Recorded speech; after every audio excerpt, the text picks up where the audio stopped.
आप देख रहे हैं नेटवर्क 33 राजकुमार के साथ। नेटवर्क 33 की आज की कहानी में आगे बढ़ने से पहले अगर आपने हमारा चैनल अभी तक सब्सक्राइब नहीं किया है तो कर लें और साथ ही बेल आइकन को भी जरूर दबाएं। दोस्तों, अगर आपके पास भी ऐसी ही कोई कहानियां हैं तो हमारे साथ जरूर शेयर करें। हमारे इंस्टाग्राम आईडी पर इंस्टाग्राम आईडी है network_33, जिसका लिंक नीचे डिस्क्रिप्शन बॉक्स में दिया गया है। ऐसी ही और वीडियोस के लिए देखें इन डार्क। तो चलिए बढ़ते हैं आज की कहानी की ओर। उस रात हम लोग दुल्हन लेकर वापस घर लौट रहे थे। टोटल 15 गाड़ियां थी बारातियों की, जिसमें 13 गाड़ियां पहले ही निकल चुकी थी। अब सिर्फ 2 ही गाड़ियां बची थी।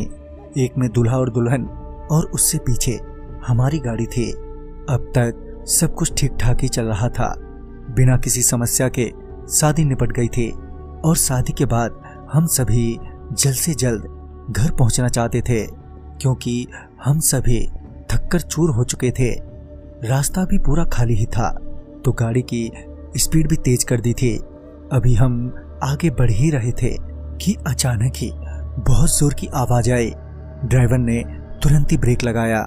इससे पहले हम बाहर देखते कि ये आवाज कैसी थी कि हमारा ड्राइवर गाड़ी को रिवर्स में चलाने लगा। तभी हमने उससे कहा, क्या हुआ, तुम गाड़ी रिवर्स में क्यों चला रहे हो, और ये सामने आवाज कैसी थी? मगर ड्राइवर कोई जवाब नहीं दे रहा था। उसके माथे पर अचानक ही आए पसीने से ये तो साफ हो गया था कि मामला गंभीर है। तकरीबन आधा किलोमीटर पीछे जाने के बाद उसने गाड़ी रोकी और फिर डरते हुए बोला, वो उनकी गाड़ी पर चुड़ैल कूदी है और वो लोग नहीं बचेंगे। ये सुनकर मुझे बहुत ही गुस्सा आ गया और मैं उस ड्राइवर पर चिल्लाते हुए बोला, तुम्हारा दिमाग तो खराब नहीं हो गया? चुपचाप से गाड़ी आगे लो। इस पर वो ड्राइवर बोला, आपको मरना है तो मरो, मगर मैं गाड़ी आगे नहीं ले जाऊंगा। उस वक्त तो मुझे उस ड्राइवर पर इतना गुस्सा आ रहा था कि मेरा बस चलता तो उसे वहीं मार डालता। खैर, मैं और मेरे साथी गाड़ी से नीचे उतरे और दूसरी गाड़ी की ओर जल्दी से भागे। जब हम वहां पहुंचे तो हमने पाया कि उस गाड़ी की छत पूरी तरह से फटी हुई है, मानो किसी ने छत को नोच के उखाड़ दिया हो। गाड़ी के पास जाकर देखा तो गाड़ी का ड्राइवर भी बेहोश था और दूल्हे के चेहरे पर बहुत सारे कट के निशान थे और वो दर्द से छटपटाए जा रहा था। मेरे साथियों ने किसी तरह उसे संभाला और जब वो शांत हुआ तो उसने बताया कि अचानक ही एक भयानक लंबे नाखून वाली एक चुड़ैल उनकी गाड़ी पर कूदी और उसने गाड़ी की छत फाड़कर दुल्हन को बाहर खींच लिया। और जब मैंने उसे रोकने की कोशिश की तो उसने मेरे चेहरे पर अपने नाखून से हमला कर दिया और दुल्हन को अपने साथ ले गई। हम सभी ये सुनकर काफी डर चुके थे। दूल्हे की भी हालत ठीक ठाक नहीं थी, कभी भी कुछ भी हो सकता था। लिहाजन पहले तो तुरंत ही एम्बुलेंस का हम लोगों ने इंतजाम किया। फिर हम कई जने दुल्हन को आसपास ढूंढने लगे। आसपास का एरिया काफी सुनसान था क्योंकि वो जंगल का एरिया था।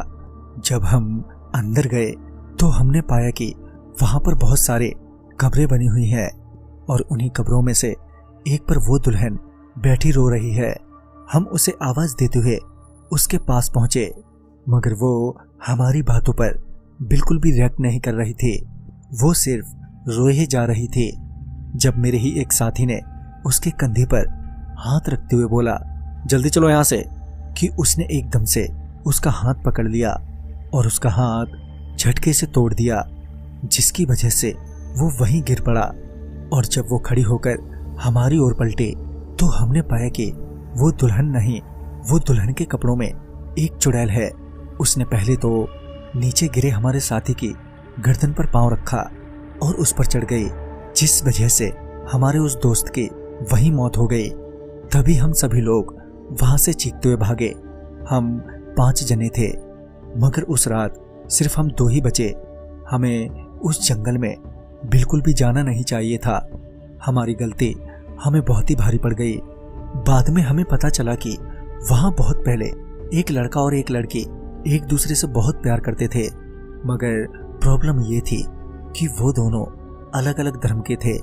जब लड़की के घर वालों को उनके बारे में पता चला तो उन्होंने बड़े सातिर तरीके से एक चाल चली। लड़की से कहा, ठीक है, हम तुम्हारी शादी उस लड़के से करवा देंगे, तुम उसे बुला लो। लड़की बहुत खुश हुई और उसने अपने प्रेमी को बुलाया। लड़की शादी का जोड़ा पहनकर अपने घर वालों के साथ घर से निकली, मगर रास्ते में लड़की के घर वालों ने बड़ी बेरहमी से उस लड़के को मार दिया और उसी जंगल में तड़पता हुआ छोड़ दिया। और उस लड़की को भी उन लोगों ने बहुत मारा, मगर उसे भी ऐसे ही तड़पते हुए वहीं छोड़ दिया। वो बेचारी रो रो के वहीं पर मर गई। तब से कोई भी दुल्हन यहाँ से गुजरती है तो वो ऐसा ही करती है, और उस दुल्हन का भी कोई पता नहीं चला और दूल्हा भी कुछ दिनों बाद मर गया। तो दोस्तों, इस कहानी में बस इतना ही। कहानी आपको पसंद आई हो तो लाइक शेयर करें और साथ ही हमें कमेंट बॉक्स में ज़रूर बताएं। तो मैं आपका दोस्त राजकुमार जल्द ही मिलूंगा आप ही की भेजी एक नई कहानी के साथ। तब तक के लिए बाय एंड टेक केयर।